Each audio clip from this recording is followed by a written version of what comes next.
I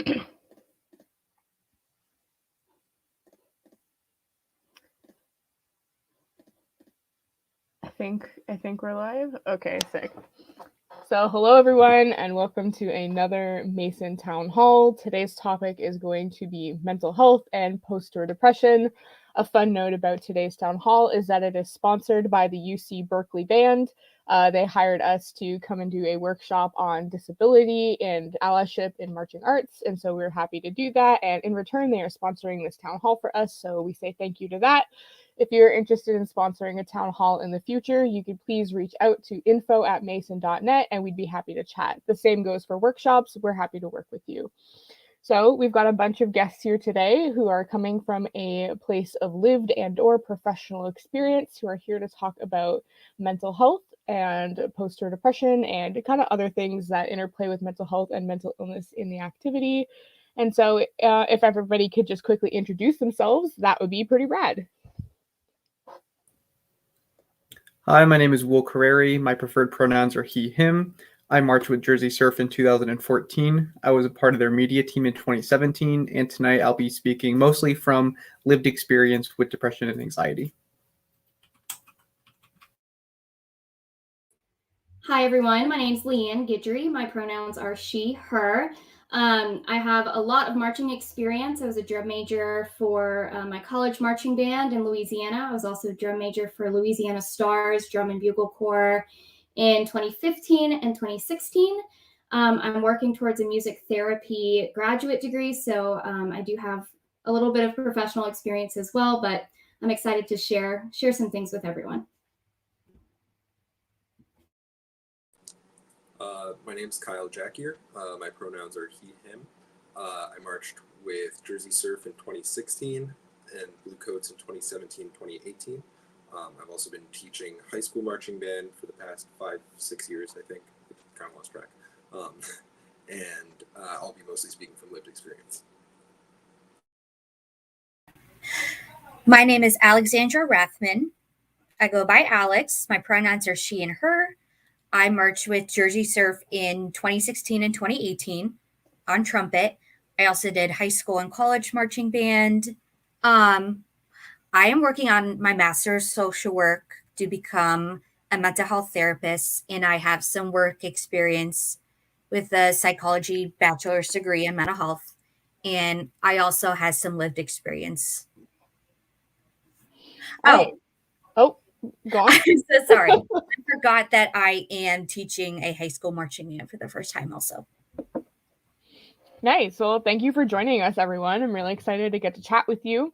So if we haven't met yet, my name is Rand. I use they and she pronouns for myself, and I am the founder of MAASIN, but I'm not the chair. We don't work like that. So I'm here to vibe with everybody today, and we're going to get chatting.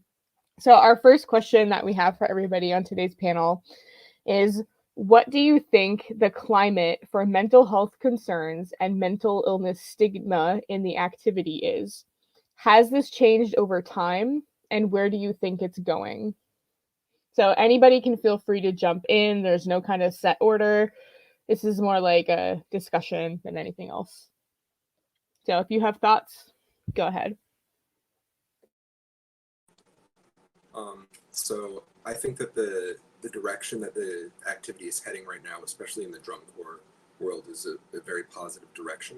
I think that there's definitely a lot of ways to go, but I think this past season, everyone, not just the drum corps community, but everyone was still recovering from the 2020 quarantine and everything that's been going on with COVID. And I think that drum corps have started to be a little bit more cognizant of struggles going on outside of the activity and are starting to be a little bit more accommodating to those issues.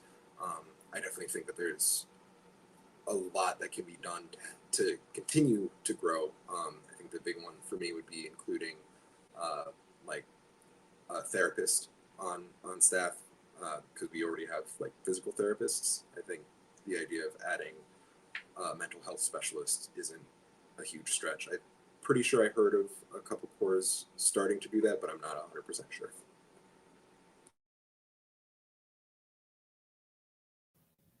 Yeah, I agree. I do think right now, at least with drum corps, we've reached a point of awareness in the activity where the awareness has reached high administrative levels, but there's still a lot of work to be done in terms of, okay, now that we are sure it exists, how can we actually do a great job at accommodating? And I think that's going to take a lot of work, and each corps is going to handle it a little differently. But I think now we're in a more transitional period from at least when I marched about 8 years ago. Yeah, how much that's changed. I think it can really kind of depend on the culture of the group. Um, when I was marching in DCI, I had a pretty good opinion of how some staff treated mental health issues and how they helped some of the members manage some of that, like hitting their wall and things like that. Granted, there are staff members that really don't know a whole lot about it. And that's why I would also advocate for having a mental health specialist also. I do think kind of like there's an overall culture shift in the activity, but overall there's kind of like, it can be really tough on the mental health of members when they're kind of just, there is just such a, words are hard. There's just such a strong focus on like striving for perfection, which is really kind of a thing in the arts anyway, especially amongst musicians. And there's not a whole lot of room for mental error when it is a high stress environment also. And that's just kind of the nature of the activity. And that's why I think it can be so hard to change. I think some of this is shifting even in scholastic bands also. I remember in my high school band, there wasn't a whole lot of room for mental break either. And that was just kind of the culture of my band, I think. And I had staff members that had been in the activity for quite a long time. But even in the ensemble I'm teaching in now, there is more room for kids to just be able to make mistakes, I think. And I think that's a big shift. Yeah, I definitely agree that there is a shift in mindset and attitude happening just overall in the marching arts, not just in drum corps, but also, in high school, in college as well. But specifically in DCI, I mean, there's this climate of just huge physical demand and huge mental demand. And I would even argue more of a mental load than the physical one, because you can train yourself up physically, but there's only so much you can do mentally with yourself unless you have support that you need. And it can also be pretty isolating too, to kind of go into this environment.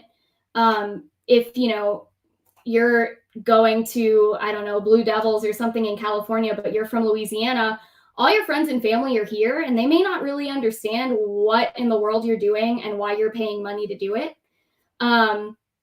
So yeah, I mean, I definitely think that people are becoming more aware of the type of mental load that can carry, especially to younger marchers, which is comforting for sure, because it wasn't like that when I was marching many years ago. It feels like now. So I'm glad to hear that that's kind of changing.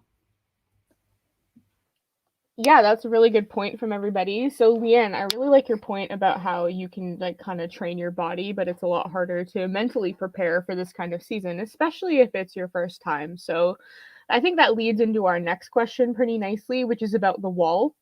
So when people describe hitting the wall, it's kind of like when you reach your kind of like breaking point in the activity, you are super frustrated. This is in drum corps at least. You want to go home, kind of just like done, you're exhausted, and then you kind of have to get through that wall to go on to the rest of the season. So hitting the wall is a pretty common phenomenon among performers and even staff in drum corps. So where do you think the wall comes from, and how do you think people can either prepare to hit the wall or process hitting the wall and move on afterwards to have a successful season?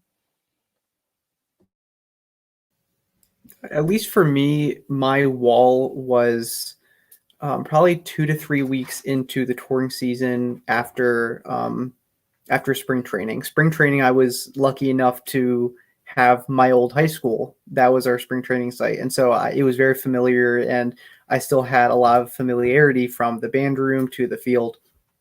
But it wasn't until we started to go and experience all days where it was just repetitive. We were on the bus the whole time. And this season particularly, it was a lot of rain. And so it was really hard to keep spirits up. But I think when I started to reach it, everyone that's a rookie hears about the wall, but they don't really know how to prepare for it. So for me, just having to go through it, a lot of it was talking to the vets and talking to people in my section that knew about it and tried to get their advice, because everyone's going to be different when it hits the wall.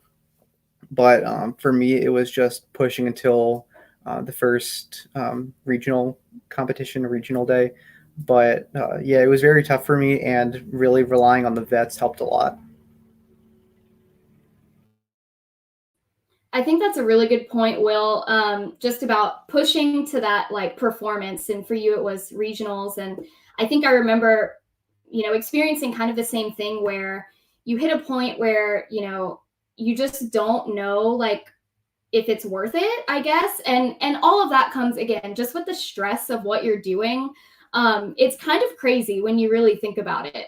And you willingly sign up for it as well, which is also kind of crazy for us to do.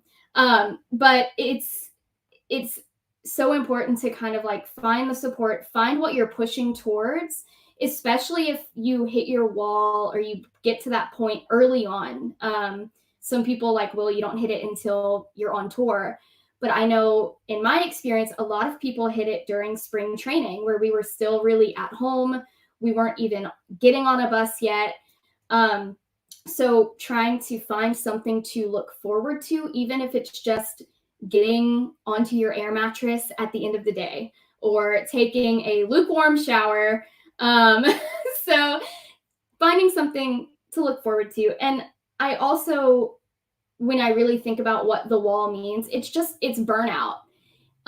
It's total burnout. And usually people don't hit burnout into their careers or school or whatever. But in drum corps, everything is so condensed that it's not really surprising that you're burning out, 2 weeks in, 3 weeks in, because it's just so much. You're so saturated with what you're doing. So it's not surprising, but you just have to look forward to something, even if it's just the little things. I would definitely piggyback off of the idea of having things to look forward to at the end of your day. Also, even shows, knowing that all of that work you're putting in is going to have a satisfying product, I think. And also Will's idea of really relying on vets that can not only help prepare you for it, but kind of talk you down and help you remember that it's part of the process and it comes to an end. I think one of the thoughts that I have that's a little bit on a different path is, so like I've seen kids even at the high school level in band camp hitting what I would perceive to be a wall. And I think a big part of it is everyone perceives this activity so differently because it is such a weird activity. We all come from such different backgrounds. Like, so part of it for me is I didn't hit my wall until I started really struggling with my mental illness.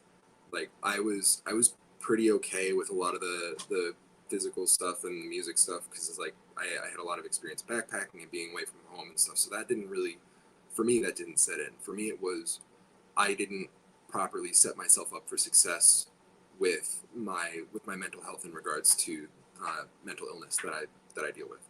And I think acknowledging that every person has struggles that extend outside the activity and every person is going to experience this wall for a different reason. I think we all need to do a better job of helping people realize what they need before that time comes. Like not just once it gets there, oh, hey, look forward to this. Oh, hey, lean on this person. I think trying to help people understand, hey, this is going to be different for you. What do you struggle with? What is like in, I mean, obviously not making them tell you, but have like helping new members think for themselves what is something different for them that could cause their wall that someone else might not be able to help them with, might not be able to understand. That's something that could have helped me a lot, especially in my first season, because I wasn't prepared at all to deal with my mental illness on tour. I will try to make it quick because we just went through everyone, but I wanted to piggyback off of Kyle bringing up like personal mental health struggles also. Well, for one thing, I think a lot of marching arts performers, I think a lot of us come with that.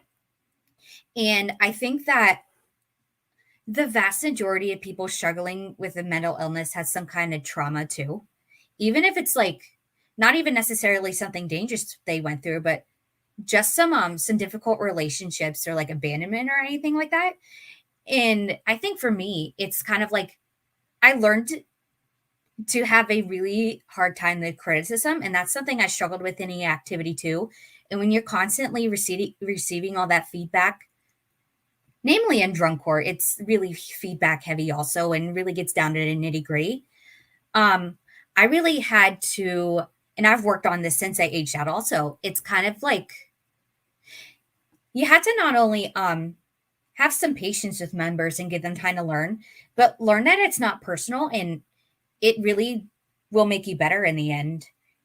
And nobody's perfect either. I do have some students also that really struggle with that also.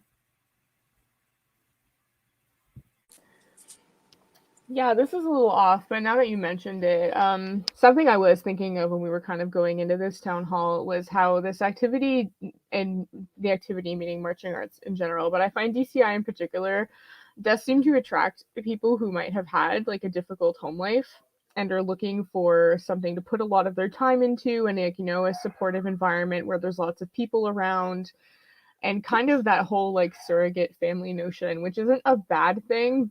I don't think so.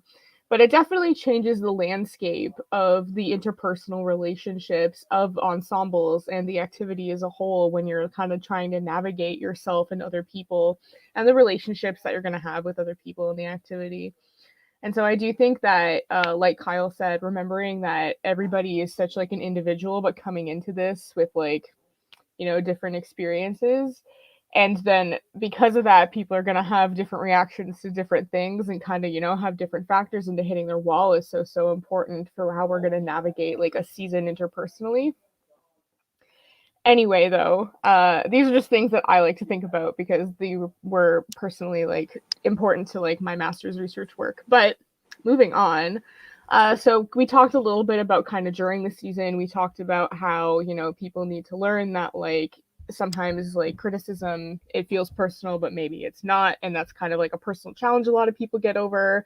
You're away from home and that's a challenge that people get over.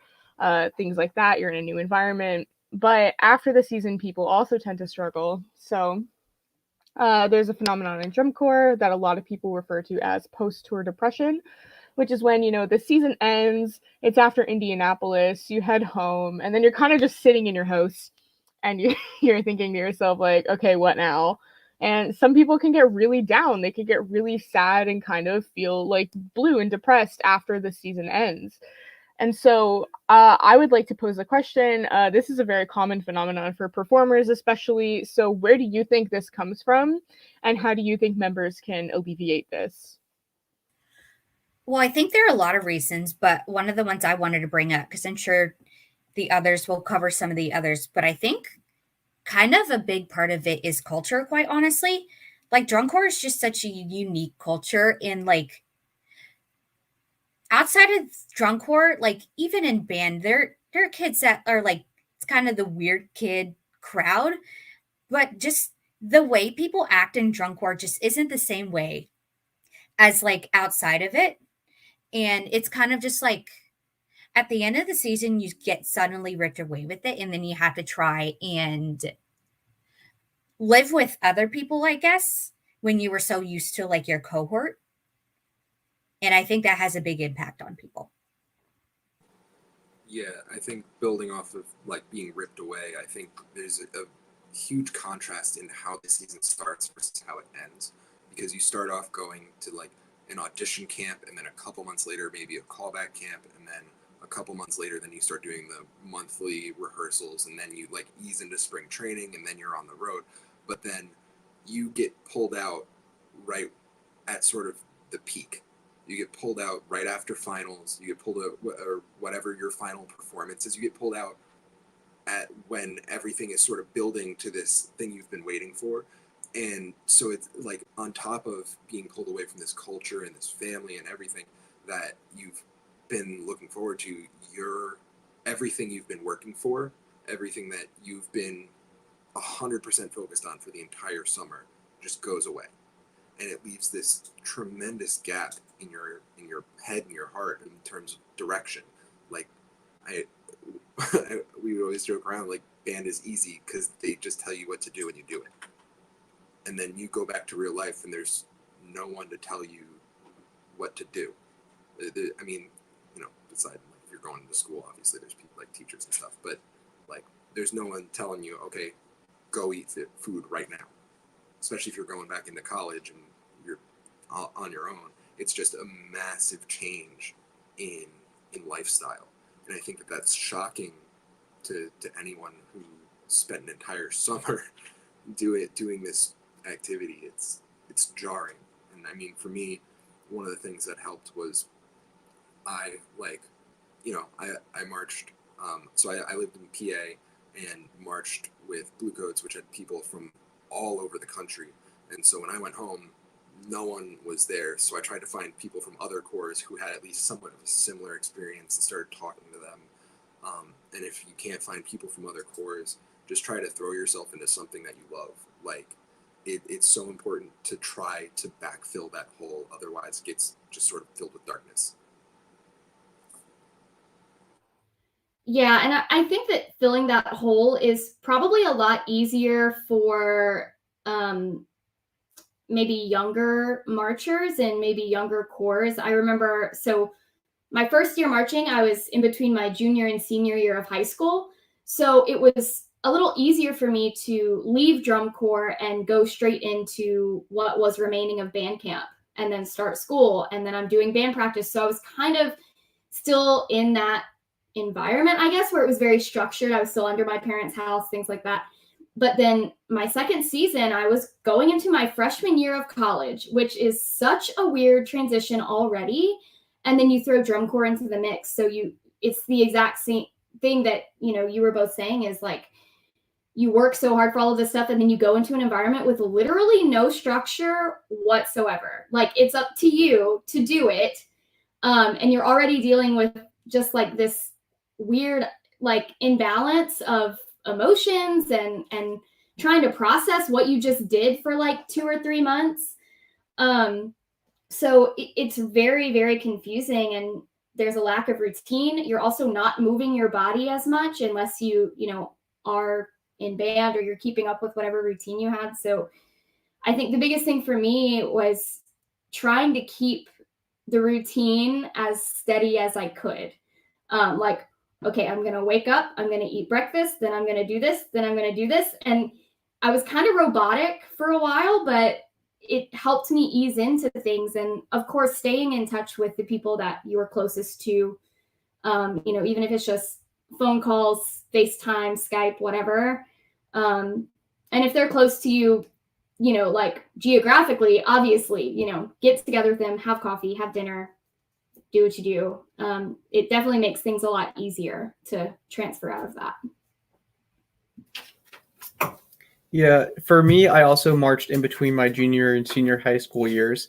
But for me, it was actually harder because, and Corrs mentioned this for rookies the first time they leave the season, is you have this perfectionist mindset leaving the season, and they try to warn you not to bring that back to your high schools because that's a problem. You almost seem like a dictator yourself when you go back to these high schools. And for me, as far as I know, I'm the only person. I was the first person in my high school to march drum corps, be part of the activity at all. And as far as I know, there's only one person who followed me after that. But for me, it was getting out of that competitive mindset and that perfectionist mindset and remember to have fun with it.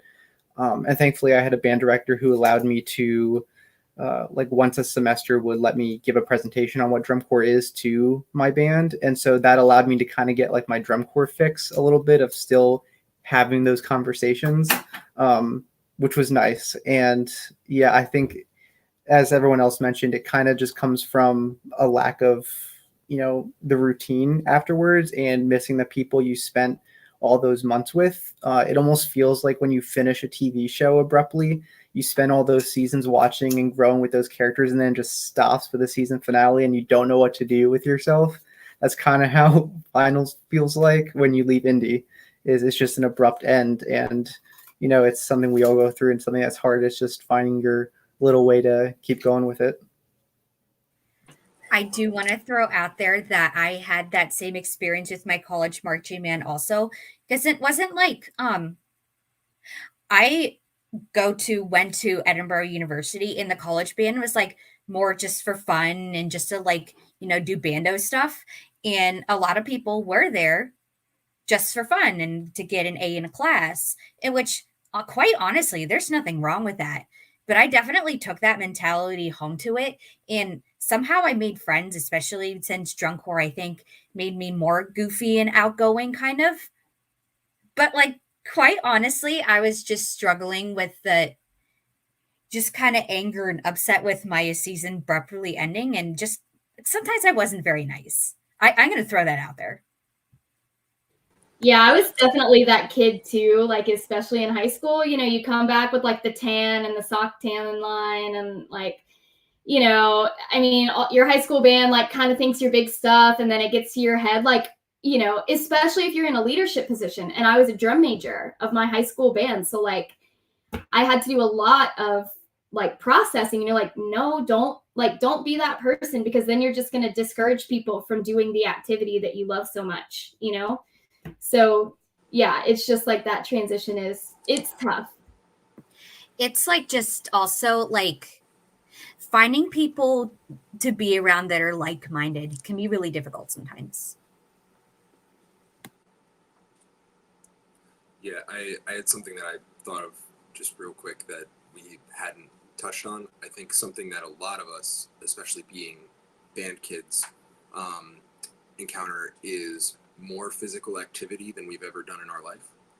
And that just the brain chemistry from being physically active 24/7, it helps a lot with mental state. As challenging as the activity is, the constant like stimulation to your body from the physical activity is super helpful. And I think a lot of us, when we get home, we're just kind of like, we get a little sad that we're not there, and then we just stop exercising for a while.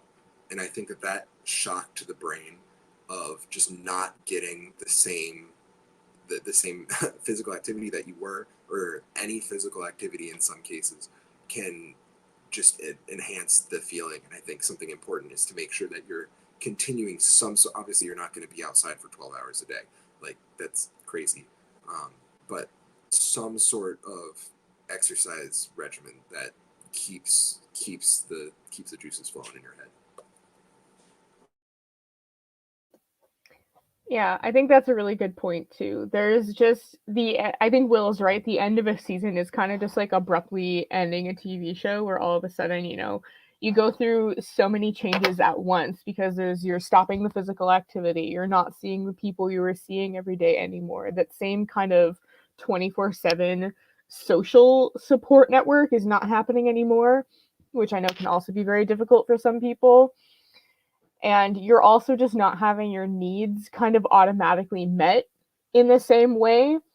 Because that's something that I know I think about a lot, and that's something that I've spoken to other friends about, is how, on the season, you kind of don't have to think about like housing or food or like other basics like that. And that kind of just takes like something off your plate when you're not kind of just thinking of like that basic survival thing. Obviously, I have a lot of thoughts about that and capitalism specifically, which we're not going to talk about today. But one day we'll get there at a MAASIN event. So, I think that you guys were talking about kind of the self-awareness piece when you get back from a season. and you kind of have to like sit with yourself and kind of unpack, like, am I being crusty to other members of my high school or college band right now? How am I processing this? So getting into that, I would like to talk about what can performers do to facilitate a good environment for the benefit of their mental health and other members during the season. And I'm gonna use during the season loosely here. It can mean like during like a DCI season or during like a college marching season with respect to being after a DCI season. Kind of whatever you feel like getting into here. Could be winter guard too, because I know that's something we haven't really touched on yet. So feel free to go nuts. What would you like to say? I think a lot of it goes back to just having an open dialogue with whether it be your bus seat partner or people in your section. And beforehand, just say, up front, like, I might have a rough time, you might have a rough time. Maybe let's try and figure out a way that we could support each other when we're doing this. I did not have that conversation with anyone. So that kind of backfired on me, where it was around the same time I hit my wall. And we had performed, this was probably our second or third performance of the season. And I had a very bad show personally. And I took it very hard on myself. And I snapped at a fellow member, and just, we got into a bit of a screaming match on the bus, and everyone kind of saw that. And it was rough for both of us. And I had very little self-awareness at the time. And I also didn't really create a good environment where, I had fellow friends who could say, hey, it's okay. You had a bad show. You had a bad night. It's fine. We'll just fix it tomorrow at rehearsals. And, talking to members, talking to staff members as well about it, and having that open communication, having that self-awareness, I think is the best way, at least for me, that you can kind of prepare yourself for it. I totally agree with you on just having those conversations up front. I think that could probably alleviate a good percentage of communication issues and just lack of support all around. I had a similar experience in 2016. I was actually physically injured for the entire season. And so obviously that took a toll on my mental health as well. And it was the same thing. I wish I would have had the support and that open dialogue with the people around me and with the staff too. I mean, I definitely think that fostering of community within a drum corps can start with the staff and the leadership. Gravity only works one way. And so I kind of like think of it as, if it starts at the top, like, it will easily work its way down. But if the members are trying to like do all of this work themselves without any guidance, without any leadership, it can only go so far up before it's like going to stop. So, I just think that you have to be accountable to a certain degree for your own emotions and recognize that whatever you do is like also affecting other people, but at the same time, you need to have the support from others as well. So I don't know, that's kind of contradictory, but all in all, just like supporting each other, knowing that you have the support from others and from your staff, really. I think, to piggyback off of that a little bit, it's about really cultivating a community with mutual care and respect.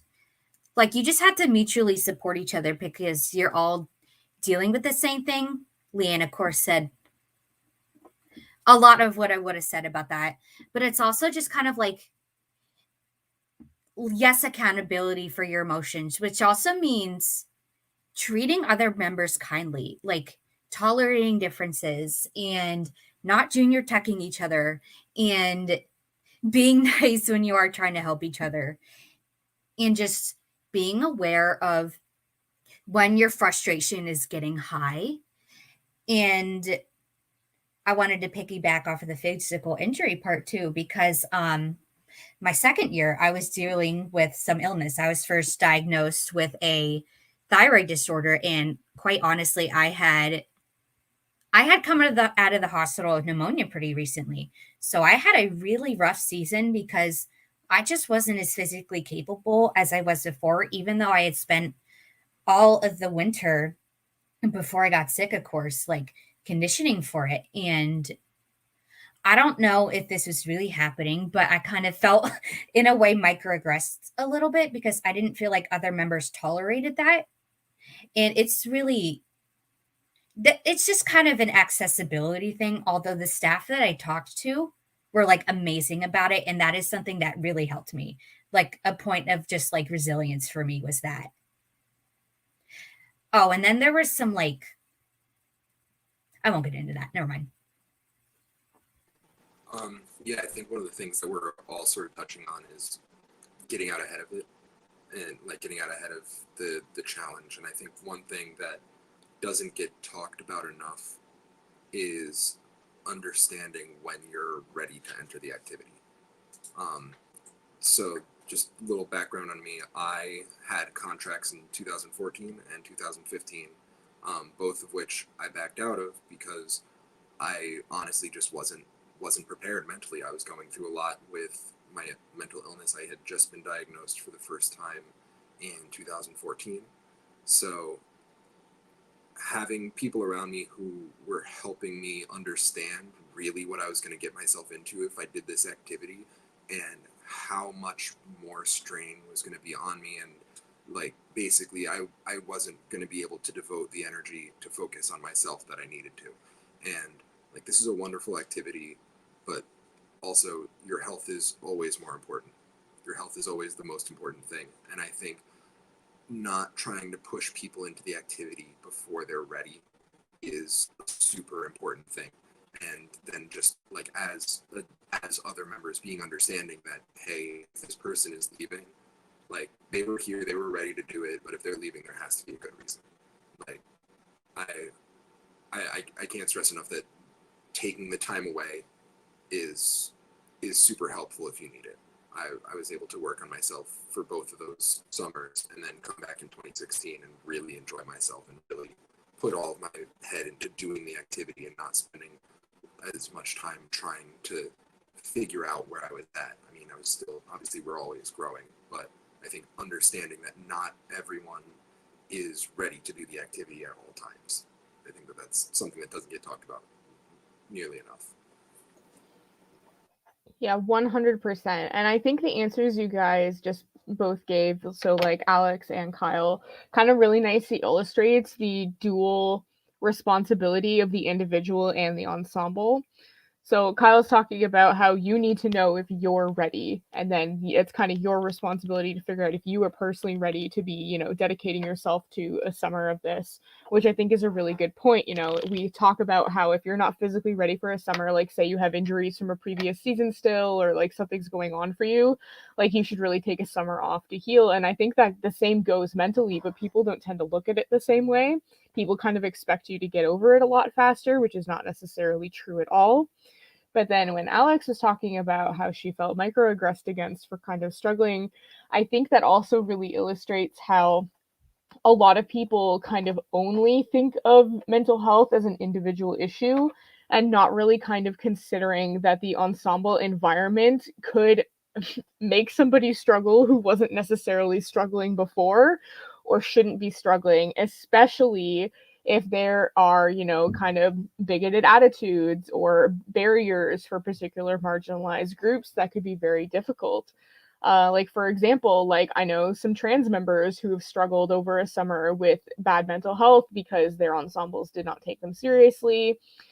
Survivors of sexual assault who are not taken seriously over a summer will definitely be having a lot more issues when they don't necessarily have to be, or not have to be, that's kind of badly phrased, but when like it's exacerbated, it's made a lot worse because they're kind of blamed individually instead of looking at, okay, are we facilitating an environment that is going to be supportive of those who are coming from actual various different backgrounds? Because research shows and also just kind of like an inherent knowing that especially the drum corps environment places a very high emphasis on being as close to like white cis het maleness as possible, which is difficult. And then the ableism is like a whole other factor there that we haven't even gotten into as an organization yet, a super huge amount, although we do a workshop on it now.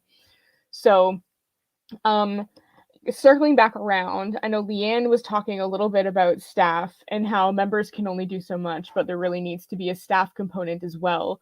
So let's move on to that. This is our final question of the night before we head into audience questions. So if you have anything you want to be asking, please feel free to put it in the chat or maybe DM it to the Twitter account. That would also work. So what can staff members do to support students experiencing mental health distress? I have a lot of opinions on this, so I'll try not to ramble too much. I think one of the most important things is to be vigilant. And one of the things that I've noticed being on staff at a high school for the past 5-6 years is that you can usually see if there's not everyone expresses it the same way, but most of the time there are pretty clear signs that someone is going through something that's affecting their ability to intake information or to execute what they're trying to do properly. And I think a lot of times, I don't know if y'all have experienced this, staff members can get hyper-focused on one group or one person and can sort of be like a personal tech for a section or something. And I think understanding, seeing, especially when those eyes glaze over and understanding like, hey, their head's not in this anymore, walk away. Like, don't continue to harp on that one person. Give them some space, let them breathe, let them come back into the rehearsal, and then if their head gets back in it, then you can continue to give them constructive criticism. But I think really trying to be vigilant and understanding that everyone looks differently when they're going through things. And I think that extends to all aspects of the activity, from just coordinating like ensemble movement, not just like on the field, but having like EPAC load and stuff like that. If someone's taking a little bit of extra time, I understand that like timing is super important in the activity and getting places on time. But like if someone's just dragging their butt a little slow and they're not sprinting to the bus and you can see that they're really having a rough time, don't be a jerk. Just like try to help them. Like I think it's important to just try to be as understanding as possible and as vigilant as possible from a staff perspective. Yeah, absolutely. I definitely think that it's important for staff to first and foremost just, for example, if you are seeing someone who is maybe struggling a little bit more that day or that week or whatever, just ask them what they need. What is the best thing for them right now to help them in this particular moment? Is it going to get a sip of water and coming back? Is it talking through things over lunch? Is it just being left the hell alone?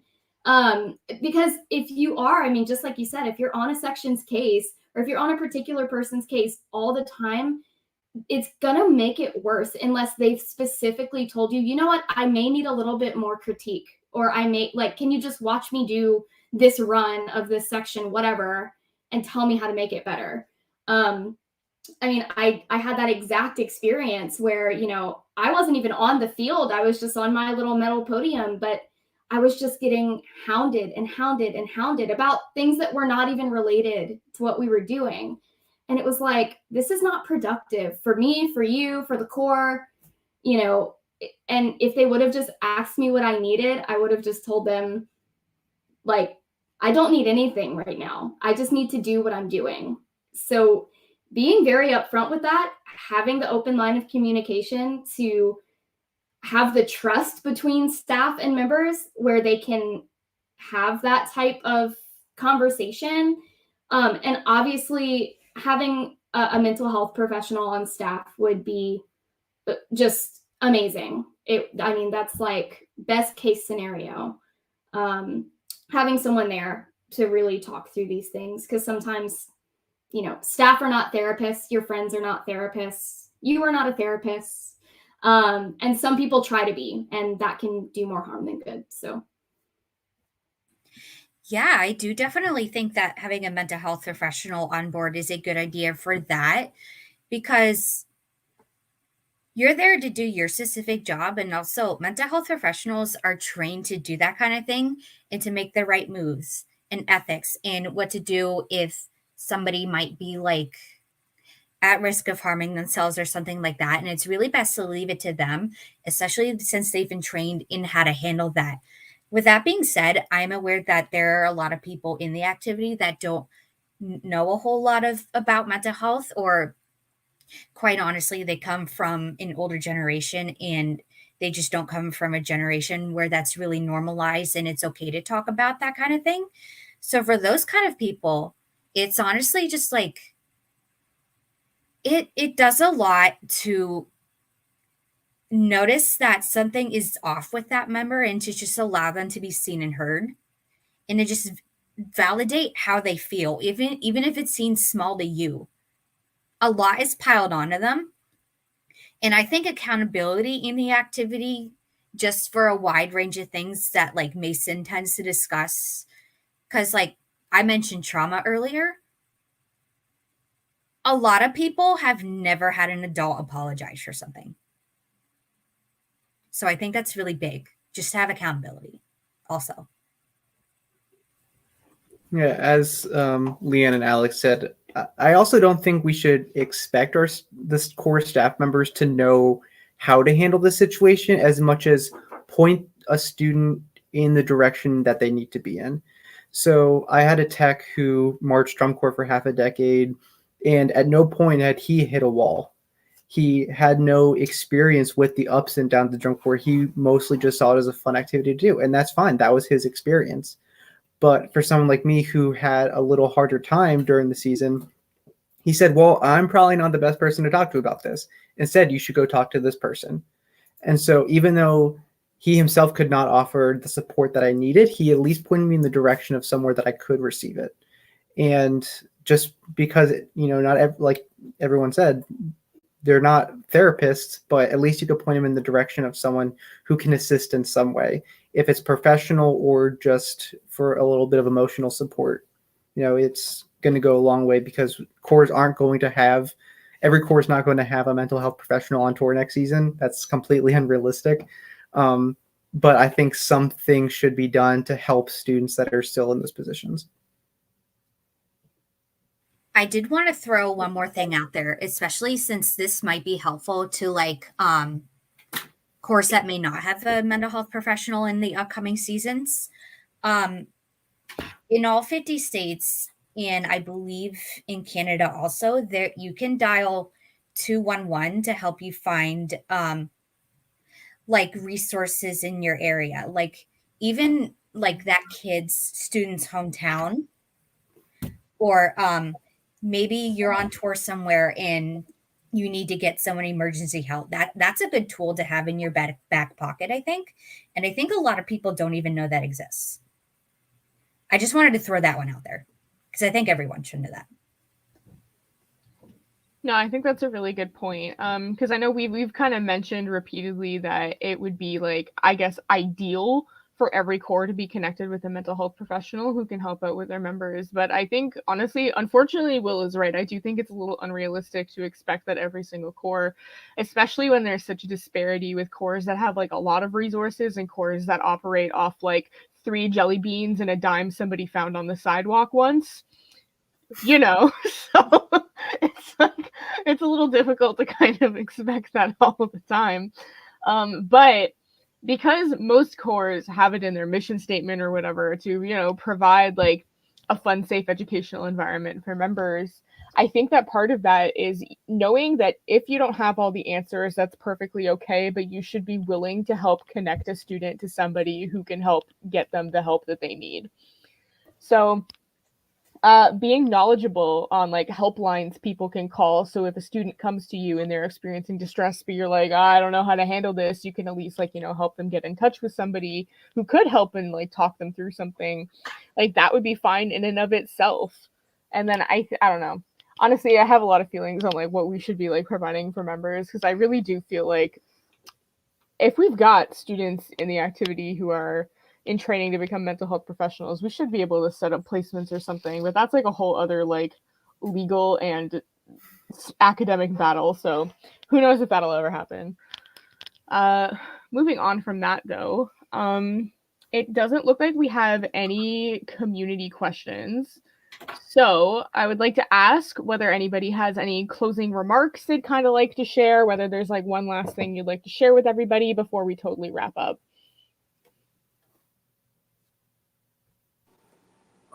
I think something that might be something that didn't really fall into a category that I wanted to just sort of mention as a staff, like something that you can do as a staff member to help set people up for success, is understand your group's limits. Don't be so ambitious with a concept, with logistics, with scores or whatever, that you blow past entirely what's achievable. I'm all for challenging people, but when you put something on the field and we do have such a perfectionist mindset, it can't be something that's, oh, hey, there's this really crazy idea I had. It'd be really cool if we could do this, without regard for what the members are going to have to go through to achieve it. I think that more thought by, I think a lot of people do a good job, but I think that more thought can be done by certain groups that I've seen. To more thought can be put into it to better help the members achieve their goals. You know, one other thing that kind of didn't fall in the category for me was going also into like the post tour, where after my first marching season, I realized, you know, I was burnt out. It was a long season for me, very rough on my mental health at different points. And I made the decision that I wouldn't be returning the following season. And that was my personal decision. I was okay with that decision, but that wasn't necessarily okay with the Corps, with vets that were also going back. It was a little hard of a pill to swallow for them because, you know, Corps love having vets return. And so I think if you are contemplating, you know, going back, but it wasn't necessarily the best environment for you, maybe it had nothing to do with the Corps, but you yourself, you know, don't be afraid to, you know, go in a different direction with the activity. I love the marching arts. I just decided that after that season, being a part of it as a marching member may not have been the best way to still be involved with it. Yeah, I also think it's really important for people to know, whether you're in marching band, in high school, college, or in DCI, you have permission to speak up for yourself. And you also have permission to leave if that is what you believe is best for you. Again, that's probably a hard pill to swallow for a lot of people, but in some cases, it could be the best thing for you and those around you, honestly. If you're just pushing yourself and pushing yourself and pushing yourself, and then you injure yourself, and then you're, you know, like, there's just so many things that can happen. Or if it's just taking so much of your energy and your soul to continue on with something and you're not being heard or validated, you have permission to do whatever you need to do that is best for you. And if your organization cannot handle that, then it's their loss. It really is okay not to age out. And like, there are other ways to give back to the activity, like Will said. Like, I think I aged out at kind of the right time, considering maybe I shouldn't have tried to age out with the health issues that I was having. But I think being able to give back to the activity by, well, now I'm a high school instructor, and being able to bring like the social work and mental health skills I'm working on to the activity when there's not a ton of that so far, I think that's going to be really rewarding. And just kind of the diversity piece. Yeah, of course. I think that's something that people overlook so much, is that, you know, we put so much emphasis on uniformity and being part of the team, which is great. And that's something that most of us really love about the activity, is that being part of something. But sometimes people's individual agency gets a little lost or unfortunately crushed in certain organizations. And so we've said it before and we'll say it again, as an organization, it is always okay to walk away from a situation that is hurting you. And it is always okay to advocate for yourself. And if you're having trouble advocating for yourself, you can reach out to other people who will help you advocate for yourself and stand with you while you do that. And so I think that's a really lovely note to kind of end everybody on. So thank you so much to everybody for participating today. I'm really glad that all of you could be here. I wish you the best in your continued advocacy and educational journeys. I know that we are going to be seeing Alex and Will again at our next town hall, which is actually coming up in early-ish October. That will be on neurodivergency in the marching arts. So we are really excited to hear from community members who are autistic and community members who have ADHD on how they navigate performing and being staff members. So really hope you're excited for that too. Stay tuned for more announcements on events coming up, such as workshops in October and November, and of course our October and November town hall details. And yeah, thank you for coming today, and we hope to see you again in the future.